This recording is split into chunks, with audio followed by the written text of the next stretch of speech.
이루네. 오 주여 복을 주사 저 성도들 같이 우리도 주와 함께 늘 살게 하소서. 아멘. 하나님 아버지 감사합니다. 오늘은 6월 더위라고는 하지만은 7월 8월의 한더위 같은 더위로 말미암아 참 많은 곤란함이 우리에게 있었음을 아릅니다. 이렇게 여름 계절은 깊어가는 이러한 때에 또 망종이 지나고 또 들판에 모내기를 한참 하는 우리 농민들을 또 밭에 여러가지 작물들을 심으며 돌보는 우리 모든 농촌, 산촌 또 어촌과 광산 등 여러 지역의 1차 산업 현장마다 하나님이 함께 해주셔서 저들의 수고가 결코 헛되이 되지 아니하도록 여러가지 어려운 여건들 속에서지만 좋은 결실이 있도록 주님이 은혜 베풀어 주시옵시고 또 2차 산업 현장에서도 하나님께서 은혜를 베풀어 주시사 여러가지 생산 라인에서의 생산 능력이나 생산 실적이 멈춰지지 않게 도와주시고 또 기계화된 생산으로 말미암아 여러 일자리를 아껴서 괴로워하는 심령들 긍휼히 여겨주시사 우리 백성들이 어찌됐든지 간에 평안히 생활할 수 있는 여건을 허락하여 주시고 더 나아가 3차 산업과 4차 산업 등 이제 바야흐로 5차 산업까지 야기되어지는 이런 모든 이 땅의 산업 현장마다 하나님이 은혜를 베풀어 주시되 지금까지도 함께 하셨던 하나님 앞으로도 함께 해 주시되 이로 말미암아 우리 백성들이 오만하고 교만하여 하나님이 없다 하나님이 누구냐 하며 배로 자랑거리 삼고 또 저들의 풍족함으로 말미암아 교만하여 하나님을 배은망덕하는 자들 되지 아니하도록 주님이 도와주시옵소서. 아버지하며 차별금지법과 같은 이제 우리 백성들을 올무에 매이게 하는 그런 십상인 이러한 악한 법률들이 정말 다시 한번 진지하게 검토되어 서구라파 지역 사람들도 잘못된 것을 앓고 깨닫고 돌아오는 시점에 이제서야 뒤늦게서 그것을 무슨 대단한 것인 양 착각하며 좌파 행정들 또 잘못된 행정들 공산사상에 입각한 이러한 무지몽매한 생각들로서 하나님의 말씀에 정면 배치되는 사람들을 하나님 그대로 방관하지 마시고 이것이 잘못이라고 외치는 주의 종들의 하소연과 기도를 들어주시사 더 이상 이 땅의 민심이 흉흉하게 5분 4분 오열되지 아니하도록 주님이 도와주시옵소서. 국민혁명 국가혁명하며 국가적으로 국민적으로 혁명을 외치는 자들이 있는가 하면 아버지 하나님 여전히 공산주의자들과 결탁하여 나라를 어지럽게 하는 자들도 있고 하나님이 이 무더위에 더위와 같이 온 국가가 정치적으로 사회적으로 뜨거운 이러한 가운데 있사오니 하나님 이러한 때에 우리 믿음의 성도들 흔들리지 말게 도와주시며 하나님의 말씀으로 온전히 굳게 무장하여 하나님 중심으로 믿음으로 올바르게 살아갈 때에 우리 자신의 영혼과 우리 가정의 구원과 우리 사회와 국가의 안위와 안녕이 오직 주께 있음을 알고 여호와를 경외하는 도에 살아가는 이 백성 이 민족 되게 하여 주시옵소서. 이 시간에도 저희들 초라한 모습이지만 주님 앞에 제단을 쌓고자 단을 세우고 이 시간에 주님 앞에 엎드린 것 아시오니 말씀으로 우리를 온전케 하시며 말씀으로 무장되어 나아갈 때에 하나님의 살아계심을 우리 자신은 믿게 하실 뿐 아니라 나아가 이것을 확증하며 많은 사람들이 하나님이 이 시대도 우리와 함께하고 계심을 보여줄 수 있는 복된 삶이 되게 하여 주시옵소서. 이 시간에도 주의 이름으로 모여 예배하는 모든 주의 전의 성도들과 세우신 사자들과 또 원근각처 온라인에서 오프라인에서 예배하는 모든 심령들마다 주님의 성령이 큰 은혜와 능력과 권세로 함께해 주시기를 간절히 원하옵고 예수님의 이름으로 기도드리옵나이다. 아멘. 할렐루야. 하나님께서 오늘 이 시간에도 우리와 귀한 말씀으로 함께 주시는 줄 믿습니다. 오늘 저는 여호수아 24장의 14절부터 18절까지 말씀만 가지고 이제 말씀을 드리겠는데 제목은 나중에 말씀 끝에 제가 설정하도록 하겠고요. 오늘 1절에서부터 여호수아 24장 1절이에요.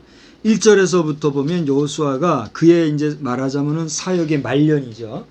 그 사역의 말년에 세겜에 모인 백성에게 어떻게 보면 그 사역의 마지막 종점에 이르렀을 때의 어떻게 보면 유언과도 같고 또 마지막 당부의 교훈과도 같은 그런 교훈의 메시지를 이루고 있는 그러한 부분을 우리가 보게 됩니다. 여호수아 1장에서부터 보면 거기에서는 이제 모세의 사역 이후에 여호수아를 그의 후계자로 지목해서 그 지도권을 이양하면서 하나님께서 여호수아와 함께 해주실 것을 축복하고 또 여호수아 자신이 그것을 받아서 활동하는 모습이 여호수아 전체에다 걸쳐 나오는 거죠.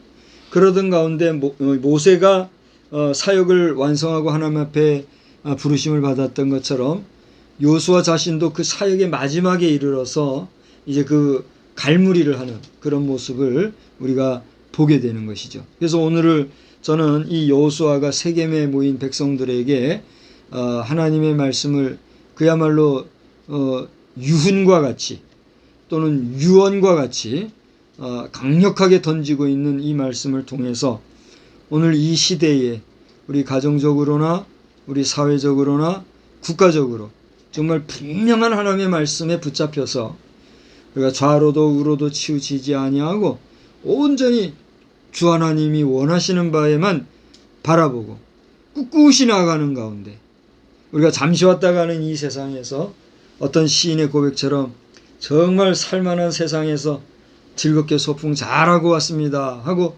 아버지 앞에 가서 아버지 저 다녀왔습니다 이렇게 인사할 수 있는 우리 모두가 되기를 주의 이름으로 축원합니다. 그 왜 찢어진 성경은 가지고 그러고 있어요? 네? 찢어진 성경 보면서 그 설교자는 안 쳐다보고 딴 것만 보고 그러고 있어요. 네. 자,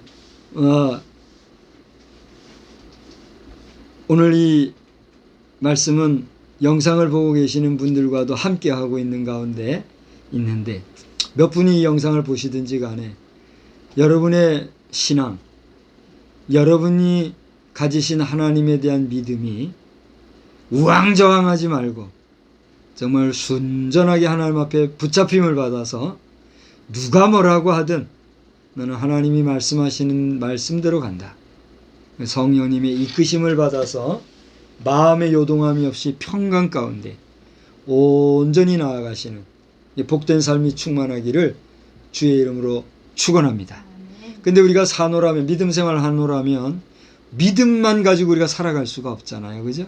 믿음 생활도 생활에 좀 여유도 되고 내 생활 속에서의 어떤 근본적인 아주 근원적인 그 생활에 힘이 있어야 그래도 주의 전도 출입하고 주님의 일도 하고 이렇게 되지 내 삼시세끼 먹기도 바쁜 경제생활을 하다 보면 그게 어렵잖아요. 그렇지 않습니까? 그래서 우리 교회 안에서는 뭐 여기저기 구제한다 뭐 하는 것도 좋은 일이겠으나 성경 말씀의 원리를 보면 제1의 구제는 누구를 대상으로 하나요? 교회 안에 우리 같은 신앙의 공동체 안에서 경제가 어려운 가정들 그들을 돕는 게 우선이었어요. 그리고 나가서 뭐 불신자들 이방인들도 구제하고 이렇게 하는 것이지 내 교회 안의 식구들은 굶어 죽고 뭐 그렇다고 일 안 하는데 그냥 무조건 퍼주는 건 안 되죠. 열심히 하지만 빈곤하고 부족하고 연약한 가정들은 그 떠벌려고 소문내고 그러면 또 안 되죠. 그죠? 조용한 가운데 드러내지 말고 잘 찾아서 우리 목회자들은 그런 일을 해야 될 것 같아. 그죠? 근데 그냥 뭐 그런 일은 둘째로 치고 모여서 그냥 어떻게 세미나도 많은지 세미나도 하고 놀러 다니고 그렇게 하다 보니 사회가 그걸 알고 성도들도 그걸 알고 에이 저놈의 종교인들은 그리고 종교인들도 과세해 그렇게 나온 거란 말이죠. 기분 나쁜 목회자 있으면 와서 나하고 변론합시다.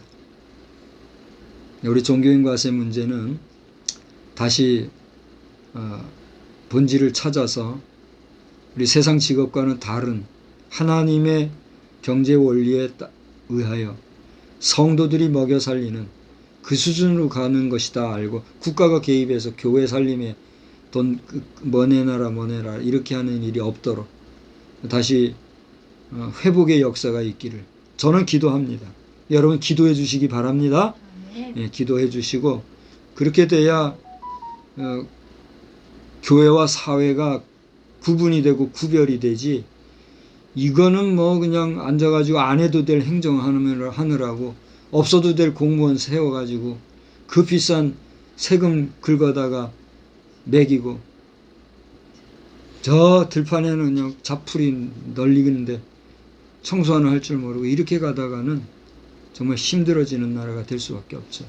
우리나라보다 잘 살던 동남아 국가들이 그냥 뭐 그들도 종교가 있잖아요. 근데 그들의 종교가 그렇게 흐지부지 하면서 뭐 서비스 중심으로 가고 이렇게 하다 보니까 게을러지고 이러다가 확 뒤집어졌대잖아요. 그래서 우리보다 더 못 살게 된 이런 지경이 됐다. 이런 이야기를 우리가 들으면서도 그렇게 가다가는 곤란한 거죠. 우리가 근신을 해야 되고 그래서 오늘 말씀을 통해서 우리 교회가 해야 할 역할에 대해서 교회의 가치에 대해서 잠깐 말씀을 나누고자 하는 거예요.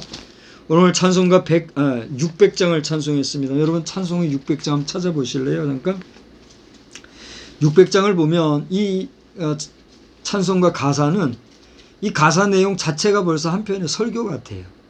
그래서 오늘 저는 600장에 나오는 가사의 내용을 한 번 더 반복을 하면서 은혜를 받고 오늘 여호수아서를 통해서 무엇을 하나님이 오늘 부족한 종을 통해서 얘기하시는가를 살피고 말씀을 결론 지으려고 하는데 교회 참된 터가 누구라고 우리는 고백할 수 있어요?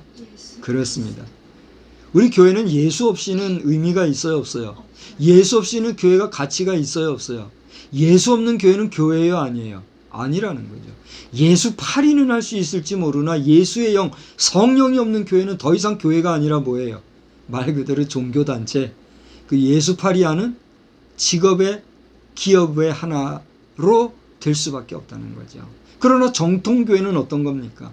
예수의 영, 성령이 함께 하시는 기도 공동체, 전도 공동체, 말씀 공동체, 영혼을 살리는 구령의 공동체로서 그렇잖아요.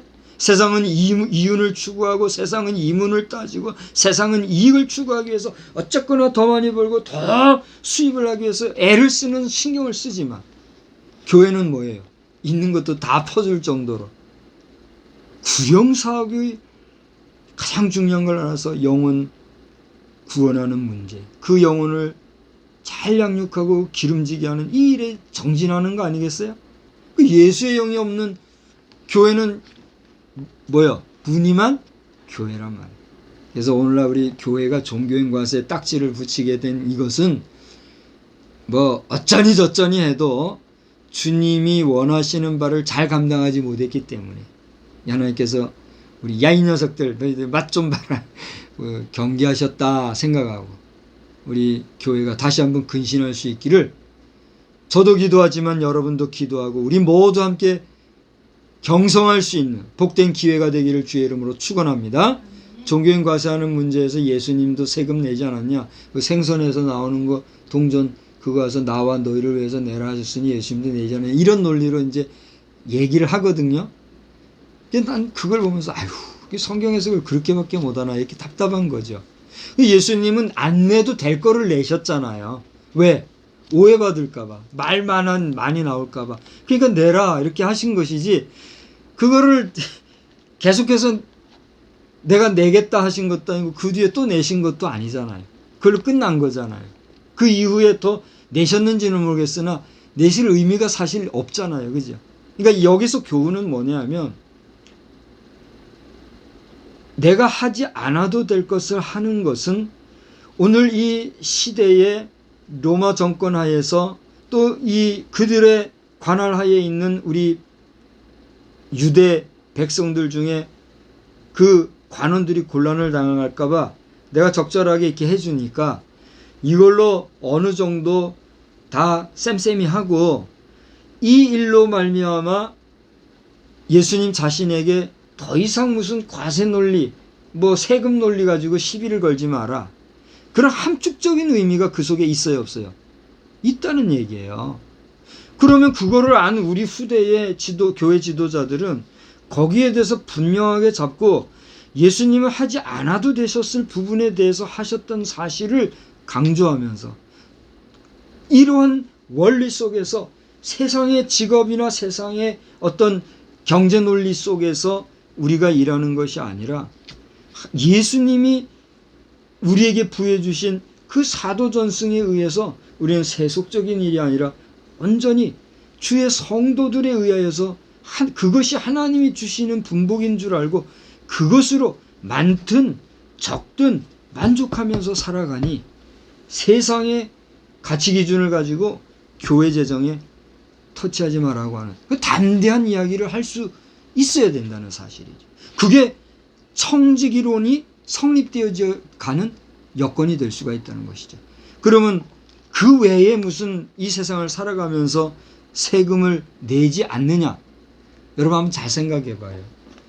이제 목회자에게 주어진 그 과세 외에 예를 들어서 교회에서 이제 뭐 100원을 사례를 줬다고 합시다. 뭐 1000만 원을 사례를 줬다고 합시다. 그러면 그 1000만 원에 대한 사례는 뭐 안 하잖아요. 과세는 안 하잖아요. 그동안. 누구나 1000만 원 받는 건 아니잖아요. 그죠? 근데 이제 100원에 대한 과세를 하든 1000원에 대한 과세를 하든 이전에는 안 했는데 지금 이제 하라는 거잖아요. 그죠? 근데 그 외에 목회자들에게 필요한 세금들 안 내는 게 있어요, 없어요? 한번 생각해 보세요. 잘 생각해 봐요. 있어요, 없어요? 저는 이상하게 과속딱지가 그렇게 많이 와요. 조심한다고 하다가도 요번 주에 또 하나 뗐어요. 자랑하려고 하는 게 아니라 왜 그런지 모르겠어요.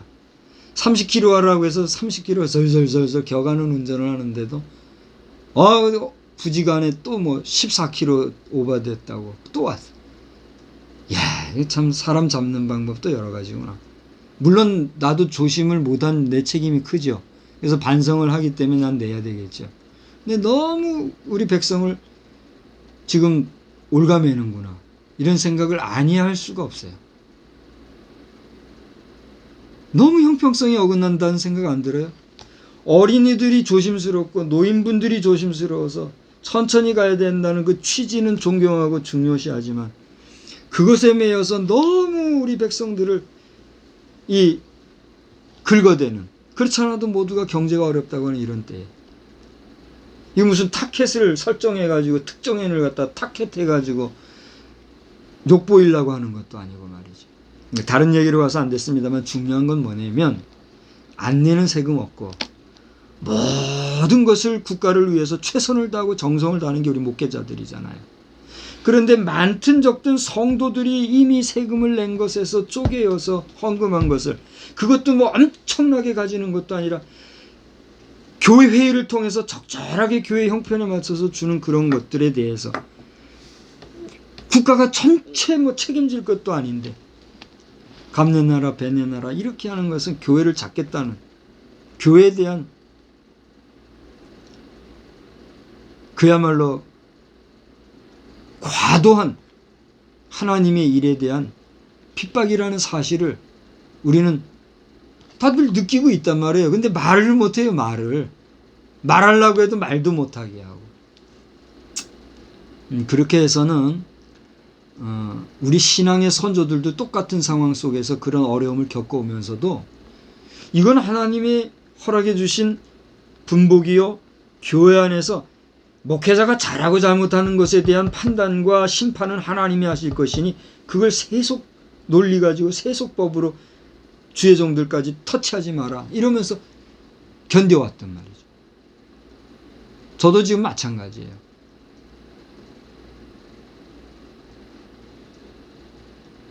이런 부분에서 다들 이견이 많이 있을 것이로되 성경 말씀을 깊이 읽다 보면 이거를 현대 법논리로는 규정을 하거나 전문적으로 정리를 못하지만 그 흐름이라는 게 있어요. 맥락이라는 게 있어요. 정서라는 게 있어요.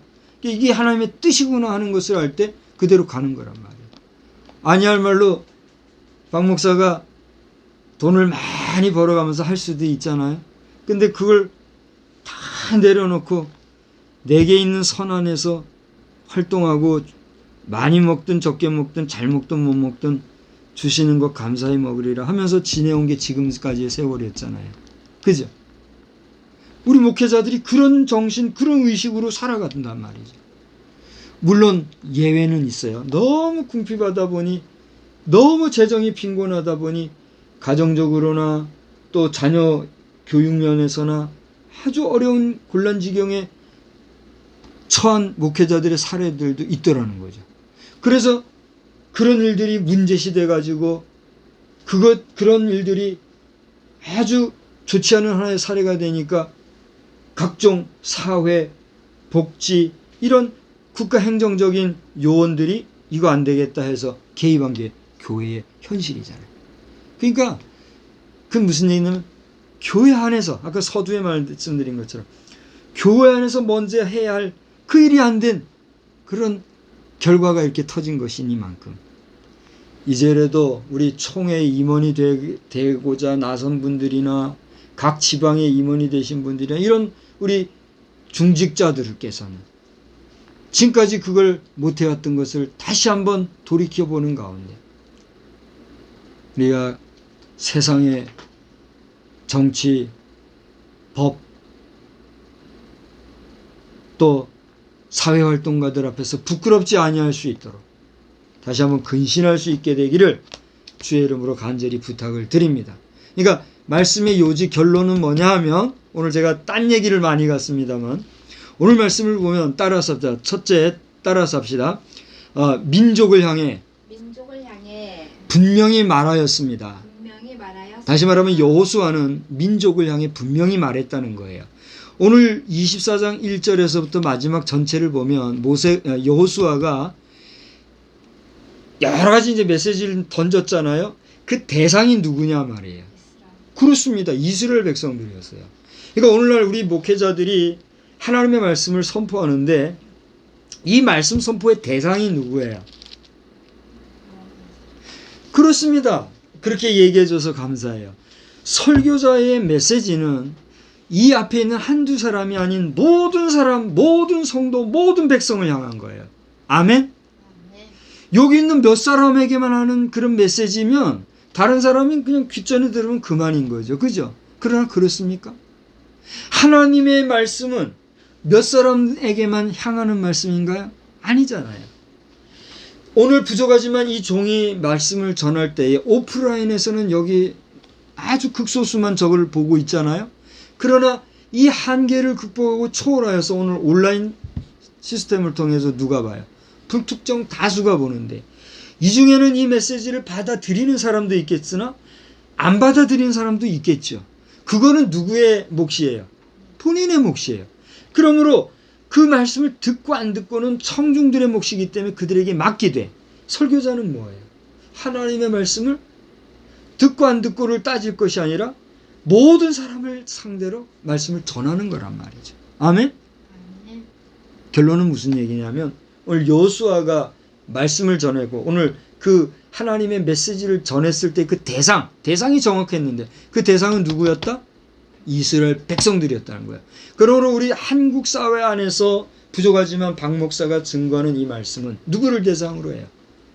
오늘 이 앞에 있는 한 명밖에 없는 우리 성도와 또 더 나아가 온라인을 통한 불특정 다수 우리 대한민국 모든 백성을 향해서 하는 거예요. 또 이제는 이 랜선을 타고 전 세계로 퍼진다면 우리나라 바깥에 있는 누군가도 이 말씀을 듣고 공감할 분은 공감할 것이요, 공감하지 못할 분은 공감하지 못하겠죠. 그거는 하나님께서 그들에게 주시를 감동이니까 거기까지는 제가 어떻게 할 수 없죠. 그러나 부족한 저는 이것이 하나님이 오늘 나에게 주시는 메시지다라고 지금 담대하게 전하는 거예요. 그러니까 여호수아가 이스라엘 백성을 향하여 분명하게 얘기했듯이 오늘 저는 이 말씀을 듣는 우리 모든 백성, 모든 성도, 또는 아직은 하나님을 믿지 못하지만 하나님에 대하여 관심을 갖고 알기를 원하는 모든 사람을 향하여 오늘 이 말씀을 드리는 거예요. 그러니까 여호수아는 그 당시에는 이스라엘 백성을 향해서 말씀을 전했으나 결국 그 말씀은 오늘 누구에게 전한 말씀인 것 같았어요. 그 후대 수천 년이 지난 우리에게, 그리고 이 지구촌에 가는 수많은 백성에게 지금 전하고 있는 메시지가 됐잖아요. 그러니까 오늘 우리는 하나님의 말씀을 전할 때 저도 그렇지만 특별히 우리 전도하러 다니시는 여러분이 던지는 메시지는 그 앞에 있는 한 사람, 두 사람, 혹은 여러분이 대할 수 있는 소수의 사람이 여러분의 말씀, 메시지의 증거의 대상일 수도 있으나 여러분의 입을 떠나서 전파되고 증거되는 말씀은 불특정 이 땅 모든 사람을 향한 구원의 메시지인 것을 믿으시고 담대하게 증거하는 역사를 주의 이름으로 축원합니다. 두 번째로는 이렇게 말씀을 전함에 있어서 그냥 뭐 이 얘기 저 얘기 전하면 돼요, 안 돼요? 안 되는 거죠. 제가 이제 언변이 부족해서 서두에 또 여러 이야기를 했습니다만 어떤 의도를 가지고 하거나 무슨 그냥 어떤 생각을 전한 게 아니라 오늘 이 본문을 턱 잡고 여러분 앞에 말씀을 전해야 될 때 주여 어떻게 말씀 전해야 됩니까? 할 때 이런 감동을 주셔서 저의 이야기가 이거 마이크를 타고 전파되듯이 주의 영이 감동 주시는 대로 마이크가 돼서 저도 전하는 것 뿐이에요. 근데 두 번째로는 뭐냐면 이렇게 말씀을 전하는데 중언부언하는 게 아니라 본질과 핵심을 말해야 한다는 거예요. 할렐루야. 다시 말하면 오늘 본문에서 1절을 보면, 그러니까 여호수아 24장 1절이에요. 여호수아 24장 1절에 보면 이스라엘 모든 지파를 세겜에 모으고, 다시 말하면 분명한 대상을 향해서 지금 전했다 그랬잖아요. 분명 대상을 향해서 전했던 것처럼 두 번째는 그 대상을 전하는데 본질과 핵심을 전한다 했다는 거예요. 자, 여러분, 그럼 그게 뭘까? 여기 이제 보면 지혜로운 여러분은 이미 눈으로 1절 이후에 계속 이렇게 보면서 말씀을 듣는 분도 있을 거예요. 지혜로운 분이죠. 근데 거기 보면은 여러 가지 메시지가 있어요. 과거를 회상하는 것도 있고, 그동안 하나님이 어떻게 역사해 오셨고, 또 그 역사 속에서 하나님의 능력이 어떻게 나타났고, 우리는 어떻게 반응했고, 또 지금 우리는 어떤 상황에 왔는가. 이런 이야기들이 쫙 써 있단 말이에요. 그런데 오늘 우리가 본문으로 택한 14절에서 18절까지 말씀 중에서 핵심은 뭐예요? 야, 우리 15절 한번 봅시다. 15절에 보면 14절은 제가 읽어야 되겠지만 그건 여러분이 보십시오. 14절에 보면 어떻게 하라 그러면서 다 같이 읽어보겠습니다. 시작. 만일 여호와를 섬기는 것이 너희에게 좋지 않게 보이거든 너희 조상들이 강 저쪽에서 섬기던 신들이든지 또는 너희가 거주하는 땅에 있는 아모리 족속의 신들이든지 너희가 섬길 자를 오늘 택하라. 오직 나와 내 집은 여호와를 섬기는. 너희들이 어떤 사상을 취하든지 어떤 논리를 취하든지 어떤 주의를 택하든지 너희들이 북한을 추종하든지 공산주의를 택하든지 그건 너희들 마음대로 해라. 나와 내 집은 우리 대한민국을 세우신 진리가 너희를 자유케 하리라. 너희가 다시는 종의 멍에를 매지 마라 하는 자유 대한민국 건립의 그 원리와 원칙을 따라서 나가겠다. 왜? 할렐루야. 앞으로 뭐 대통령은 되겠다, 뭐 국회의원이 되겠다 나서는 여러분들도 그런 분명한 논리가 있어야 될 거 아니겠어요? 그래요, 안 그래요? 다시 말하면 여호수아는 오늘 그 메시지가 본질과 핵심이 분명하였다는 사실이에요. 우리나라도 마찬가지예요. 우리 대한민국의 본질과 대한민국의 정통성과 대한민국의 핵심적인 논리를 가지고 가야 지금까지 휴전 상태인 공산주의 저 북한도 교통정리를 해줄 수 있고 하나로 우리가 통일할 수 있는 거 아니겠어요? 그런데 뭐 왜곡된 공산주의 내지 이상한 그 거짓 386 이런 사람들 해가지고 말이죠. 잠시 반짝이고 사라질 정권을 잡으면 모든 게 해결될 것인 착각하는 사람들의 아직도 따라다니고 하는 그 무슨 이제 뭐 계속 얘기하면 또 이제 세상 논리만 얘기하게 될 테니까 그만하고 핵심적인 내용은 뭐예요? 오늘 우리 성도들의 또 우리 설교자를 포함해서 우리 믿는 사람들의 메시지에는 뭐가 있어야 되겠다는 거예요? 핵심 또 본질 메시지가 있어야 되겠다. 할렐루야. 그러니까 오늘 구약 여호수아를 보고 있기 때문에 우리가 더 얘기하는지 안 하지만 여호수아라는 이름은 신약 성경에 나오는 그 어떤 인물의 이름과 같은 이름으로 중복적으로 이렇게 이 쓰여지는 이름이기도 해요.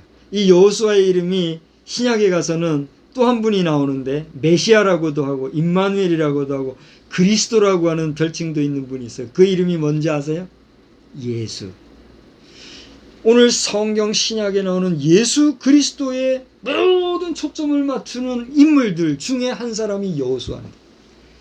이 여호수아를 통해서도 우리는 예수의 능력과 권세를 우리가 보는 거예요. 할렐루야.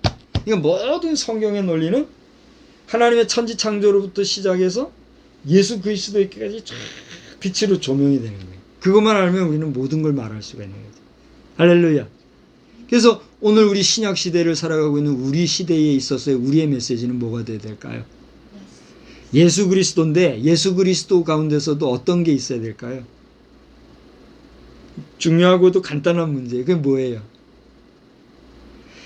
우리를 구원해 주러 오신 예수 그리스도.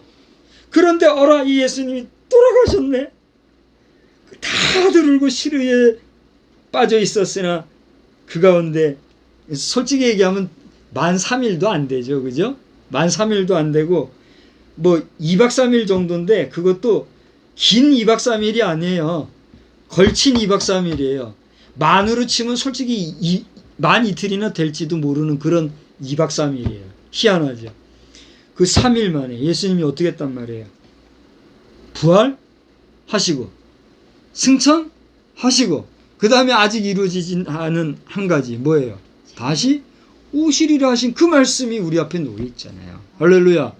그러니까 우리의 메시지 분명해지죠. 뭐예요? 주님은 다시 오신다. 우리 주님은 세컨드 카밍 구름 타고 오신다. 장차 오셔서 이 세상 심판하실 것이다. 우리 그 심판장이 되시는 주님 앞에 설 때 부끄러움 없이 그 주님을 영접하자. 할렐루야. 졸아도 꿈속에서라도 자다가도 우리는 어떻게 해야 돼요? 뭐죠?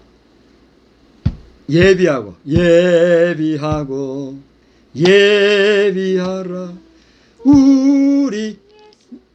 우리 신랑 예수 오실 때 밝은 등불 손에 들고 기쁨으로 주를 맞아야죠. 맞겠네. 여러분 기쁨으로 주님을 맞이하는 우리가 되시기를 주님의 이름으로 축원합니다. 그렇다고 주님이 언제 오실까 매여가지고 아이고 두려움에 떨고 뭐 그렇게 살지들 마시고 주님이 오늘 오시든 내일 오시든지 있는 모습 그대로 여러분 발가벗고 있으면 발가벗고 있는 모습 그대로 주님 내가 이렇게 살고 있습니다. 나 주님 바라보고 살아왔습니다. 내 허물도 아시는 주님 나 이제 그만 집에 데려가 주세요. 그렇게 주님을 영접하란 말이에요. 주님 기다리고 살고 계십니까? 주님 오신 거 두려워하고 살고 계십니까? 정말 사모하고 기대하고 살고 계십니까? 여러분이 알아서 하실 문제. 너는 어떻게 할 수 없어요. 그죠? 이 설교자가 뭐 어떻게 할 수 없잖아요. 다만 여러분은 뭘 가지고 주님의 오심을 기다리라. 저와 여러분은 믿음이라는 등불을 지금 들고 있는 사람들이잖아요. 우리는 다 등잔을 들고 있는 사람들이잖아요. 그죠? 그런데 주님 오실 때 뭘 가지고 있어야 그분을 맞이해요? 그 등불을 꺼진 등불 가지고 있으면 주님 만날 수 있어요, 없어요? 어떻게 해야 돼요? 기름 예비하고 불 밝히고 있어야 주님이 오실 때 보라 신랑이로다 하는 그 소리를 듣고 열린 문으로 들어갈 수 있어요, 없어요? 있단 말이에요. 그러니 깨어 기도하고 주의 말씀 의지하고 살아가야 돼요? 알아서 그냥 대충 살아도 돼요? 그냥 비트코인에 매이고 그냥 뭐 좋은 거 먹고 마시고 그냥 뭐 이런 거에나 신경 쓰고 뭐 예배 드리는 것도 그냥 대충 하고 그런 식으로 해서 되겠어요, 안 되겠어요? 그건 여러분이 알아서 할 몫이잖아요. 안 믿는 분들 여러분은 할 얘기도 없어요. 그건 저도 어떻게 할 수 없잖아요. 어떻게 해요? 안 믿겠다는데, 못 믿겠다는데. 목사가 무슨 신도 아니고 그것도 억지로 믿게 할 수도 없고 그렇지 않아요? 저는 어려서부터 청소년 시절, 대학생 시절, 심지어 목사가 되고서도 전도하는 일에 얼마나 열심히 하고 관심을 많이 가진 사람인지 몰라요. 저는 터미널 선교회 멤버였기 때문에 우리 터미널 선교팀을 터미네이터라 그래요. 터미네이터. 우리 터미네이터라는 이름도 가지는데 터미네이터도 요즘은 안 하고 전도의 문이 입이 딱 닫혀버렸단 말이에요. 전도도 내가 하고 싶어서 되는 게 아니더라고요. 하게 하셔야 된단 말이에요. 아멘? 하나님이 하라고 하지도 않았는데 지가 나와서 전도하려면 그것도 안 되는 거다. 지금은 전도문이 꽉 막힌 상태인데 그래도 개중에도 전도의 은사와 전도의 힘을 주시고 전도의 사명을 주셔서 전도하게 하시는 분들이 계세요, 안 계세요? 우리 주변에 있어요. 그러니까 여러분들 오늘날 여러분들이 믿지 않는 분들 가운데 예수 믿고 천국 가시라고 복음을 증거하는 사람들을 만났다면 여러분은 누구를 만난 거예요? 하늘의 천사를 만난 거예요. 여기 설교하는 박 목사도 여러분에게 예수 믿으라고 안전하고 하나님이 전하게 할 마음을 안 주셔서 이루고 있는데 여러분 앞에 누군지는 모르지만 누군가가 예수 믿으라고 안타깝게 복음을 전하는 사람을 만났다. 여러분 그 사람들 그 사람에게 불고기도 사주고 요즘 시원한 냉면도 사주고 정말 여러분 감사해야 되는 거예요. 알아요? 복음의 말씀을 전하는 자가 없이 들을 수 있어요, 없어요? 못 듣는 거예요. 그러니 복음을 전하는 자들을 만났다? 여러분이 지금 예수 못 믿는 사람이라면 그분을 만난 걸 행운으로 아시고 오늘 또 이 부족하지만 박 목사를 통해서 이 말씀을 만났다면 제가 할 수 있는 얘기는 다른 게 없어요. 성경에 기록되어 있는 모든 말씀은 하나님이 오늘 이 시대에 우리를 주신 하나님의 말씀이니만큼 그 하나님의 말씀을 여러분이 직접 읽고 듣고 영으로 듣고 마음으로 묵상하면서 하나님이 여러분과 함께 하심을 여러분이 만나시란 얘기예요. 할렐루야. 여러분이 하나님을 만나야지 내가 하나님을 만난 것과 여러분이 하나님을 만나지 못한 것이 같을 수 있어요, 없어요? 안 같아요. 여러분이 하나님을 만난 것과 내가 하나님을 만난 것 같을 수 있어요, 없어요? 같지 않은 거예요. 그러나 우리가 같을 수 있는 것은 여러분이 만난 영이 하나님이라면, 여러분이 만난 영이 성령이라면, 내가 만난 하나님, 내가 만난 성령님이 한 하나님이시니만큼 우리는 하나님 안에서 뭐가 되는 거예요? 하나가 되므로 우리는 처음 봐도 뭐가 되는 거예요? 형제요 자매가 되는 거예요. 할렐루야! 이것이 천국의 백성, 천국의 패밀리야. 인간의 그 가치 기준에서의 패밀리를 자꾸 법적으로 이상하게 논리로 만들어서 정통, 전통 가족 개념을 흐리지는 말란 말이에요. 그렇잖아요? 세상의 가족 논리를 천국의 백성의 논리와 믹스를 해가지고 이상한 전통으로 건강한 가족의 그 개념을 깨뜨리면서 그러면서 음란하고 퇴폐한 그것을 정당화하는 것은 성경이 인정할까요? 안 할까요? 심지어는 백부장 고넬료에게 베드로가 만났던 그 사건에서 베드로가 만났던 그 사건이 있죠?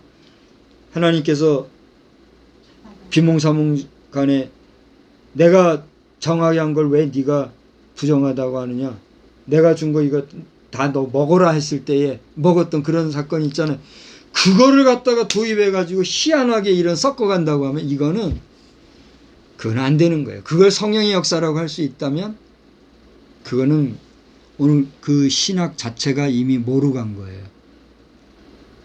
아주 잘못 간 거죠. 여러분 가운데 이 부분에 있어서 우리 대한민국 신학계나 또 현재 존재하는 우리 지구촌 최고의 신학 계열에서 이 부분에 대해서 명확하게 얘기할 수 있다고 하면 우리가 부족하지만 저도 같이 이야기를 한번 나눠보고 싶고 그래요. 성경을 자꾸만 자기들 마음대로 연결해가지고 자기들 논리대로 해석하면 그거 돼요, 안 돼요? 안 되는 거예요. 성서 해석이 그래서 얼마나 중요한데 우리 성서 해석학을 강의하시다가 먼저 가신 우리 고 이상훈 교수님 이 밤에 또 한 번 더 뵙고 싶은 그런 밤이기도 합니다. 자, 어쨌든지 간에 본질과 핵심을 말해. 그 다음 세 번째 이제 요거만 하고 마칠게요. 자, 이제 저를 보세요. 그 이스라엘 백성을 향하여 이스라엘 자신의 민족을 향하여서 다시 말하면 대상이 분명했잖아요. 그렇게 전했던 여호수아의 그 메시지는 그 내용이 어땠단 얘기예요? 분명한 핵심이 있었고 본질적인 메시지가 있었단 말이에요. 너희들은 너희들이 믿을 신들 섬기라고 말 안 할게. 나와 내 집 하나님을 섬기겠다. 그러나 그 속에는 뭐예요? 난 나 몰라 나는 이렇게 할 테니까 너희들 알았어요.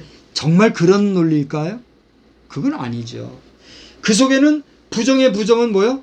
강한 부정이라고 너희들 우상 숭배하면 망해. 너희들 하나님을 떠나면 너희들은 저주받아. 너희들 하나님을 두려워하지 않으면 너희들은 결국은 패망할 수밖에 없어. 그 논리를 얘기하는 거예요. 아멘이십니까? 그러니까 너희들이 여호와를 두려워하고 살기를 내가 원하는데 그렇게 내가 얘기해도 너희들이 내 말이 아니지. 누구의 말씀? 하나님이 하시는 말씀인데 그 하나님 말씀 너희들이 무시하고 너희들 하려면 그 알아서 하라고. 그러나 나는 여호와를 경외하며 나와 내 가족은 내 집은 하나님만 섬기고 내가 살 거야. 그게 분명한 메시지 맞죠? 그런데 보세요. 이러한 메시지를 지금 여호수아는 어떻게 전했단 말이에요? 사람들 앞에서 흐지부지하게 그냥 그랬어 이렇게 했단 얘기예요? 어떻게 했어요? 그랬습니다. 따라서 합시다. 강하고 담대하게 전했습니다. 오늘 우리 대한민국에서 전광훈 목사라고 하는 분이 아주 히트앤런을 하고 있잖아요. 그분의 그 특기가 뭐예요? 듣거나 말거나 담대하게 얘기하잖아요. 이번에 뭐죠? 국민혁명회당? 네, 국민혁명회당 그거 하면서도 부산에 가서도 개자식하고 외치잖아요. 목사님 알았으니까 개자식 하든 말든 이제 또 말 안 할게요. 근데 목사님 그거 하나는 있어요. 목사님 개자식 외치면 외칠수록 목사님 표는 떨어지고 줄어들고 더 힘들어지신다는 거예요. 왜 자꾸만 박성수 목사가 그 부분에 대해서 여론을 이렇게 해드리는데 그걸 거부하세요. 그러면 목사님 손해보는 거예요. 1,000원 내가 내면서 회비 가입 안 해드려서 그래요? 아이 참 쪼잔하게. 안 그래요? 아 정말 목사님 쫓아가가지고 그냥 목사님 앞에서 막 뭐라 해버릴까 그냥. 제가 목사님 앞에 가면 목사님 피곤하시잖아요. 그러니까 목사님 만나러 안 가는 것만 해도 고마운 줄 아십시오. 그렇잖아요? 꼭 만나야만 동지고 같은 일 합니까? 여하튼 시간에 그 정광훈 목사님 보세요. 담대하게 외치잖아요. 그러니까 이거 보세요. 그 무슨 응천 스님인가 그분도 와가지고 같이 하잖아요. 교회 강단에 우리 응천 승려께서도 강단에는 그냥 막 올라가지 마세요. 그거는 안 돼요.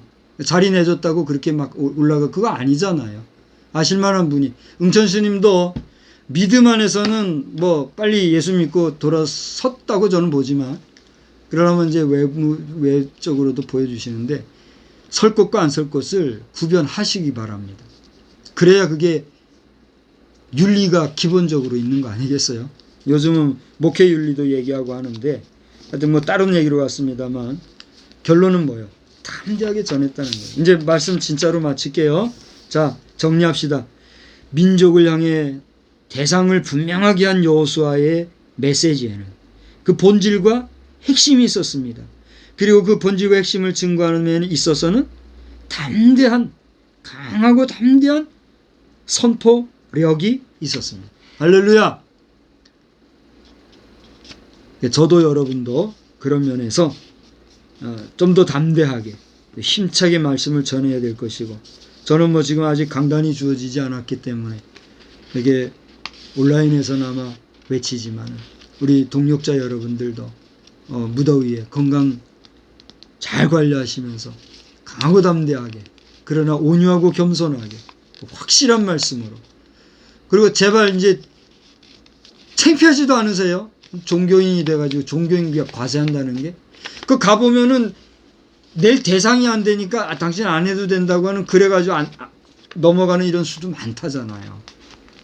이제 저도 한번 가서 이제 그걸 한번 알아보고 하려고 그래요. 할 거는 하고 또 아니라고 외칠 건 외치고 이렇게 해야 되겠어요. 우리 목사님들 제발 특히 우리 강남 성결교회 목사님들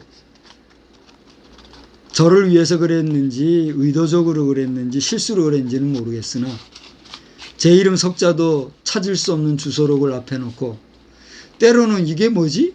싶기도 하고 때로는 그럴 수도 있지? 싶기도 하고 때로는 아유 이거 그냥 문제 삼아 이러기도 하고 그런 가운데 있는데 정말 정성을 다해서 말하고자 할 때 말도 못하게 하신 동력자 선후배 우리 목회자 여러분 이제라도 우리 증경 총회장님 그동안 수고하신 거 우리 인정하면서 그래도 우리 실패자들이잖아요. 실패한 건 인정할 건 하면서 다시 원점 회복하고 나갈 수 있는 그런 우리의 힘찬 동력이 되기를 다시 한번 주의 이름으로 부탁을 드리고 또 우리 성도 여러분들도 우리 목회자들이 완벽하지 못하지 않습니까? 완전하지 못하지 않습니까? 그러므로 목회자들의 허물을 그 허물만 얘기하시지 말고 그 연약성을 긍휼히 여기시고 여러분들이 기도로 응원하시고 더 힘차게 밀어주시면서 마지막까지 사명자 감당 잘할 수 있도록 우리가 힘써 다시 한번 교회가 회복되어지고 이 교회가 회복되어지는 거 그게 부흥이래잖아요. 리바이벌이라는 것은 부흥을 리바이벌 무브먼트라고 그러는데 리바이벌이라는 거는 쉽게 말하면 회복되어진다. 돌아간다. 그런 의미라잖아요. 교회 부흥, 교회 부흥하는데 교회 부흥이 뭐예요? 회복되는 거예요. 첫사랑이 회복되고 본질이 회복되어지고 말씀이 회복되어지고 성도 간의 사랑이 회복되어지고 그게 뭐다고요? 부흥이단 말이에요. 그거 없이 그냥 몇 날 반짝하는 시사 토크쇼 같은 메시지 전달과 그 히어링 청취에서 오는 카타르시스 그게 부흥이라고 생각하면 착각이죠. 모든 교회의 부흥을 다시 한번 주의 이름으로 간절히 축원합니다. 기도하겠습니다.